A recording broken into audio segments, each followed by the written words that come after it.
Assalomu alaykum. Men Qo'qon universiteti Andijon filiali masofaviy ta'lim shakli psixologiya yo'nalishi birinchi bosqich talabasi Odiljon va Muxlisa bo'laman. Masofaviy ta'lim bugungi kunda zamonning eng qulay innovatsion shakllaridan biri hisoblanadi.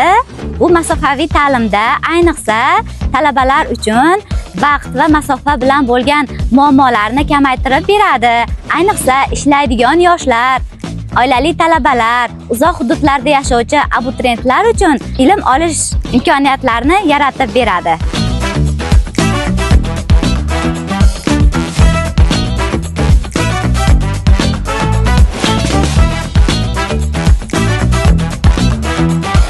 Yuzdan yuz yechdim. Darslar asosan internet orqali bo'ladi.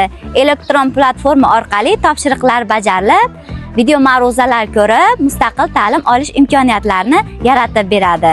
Masofaviy ta'limda barcha zarur sharoitlar, elektron kutubxonasi, onlayn resurslardan foydalanish, onlayn test tizimlari, zamonaviy texnologiyalar bilan jihozlangan muhit, darslarda intiluvchan, zukko bilim talabalarimiz uchun 25, 50, 100% gacha grantlar ajratilib beradi. Bizni yanada bilimlarimizni mustahkamlash maqsadida onlayn trening, seminarlar, amaliy mashg'ulotlar tashkil etib beriladi. Nafaqat nazariy bilim, balki mustaqil ishlashda, vaqtni boshqarishda, axborot ko'nikmalarini rivojlantirishda katta ahamiyat kasb etadi. Qo'qon universiteti Andijon filiali barcha cheksiz imkoniyatlar maskani hisoblanadi.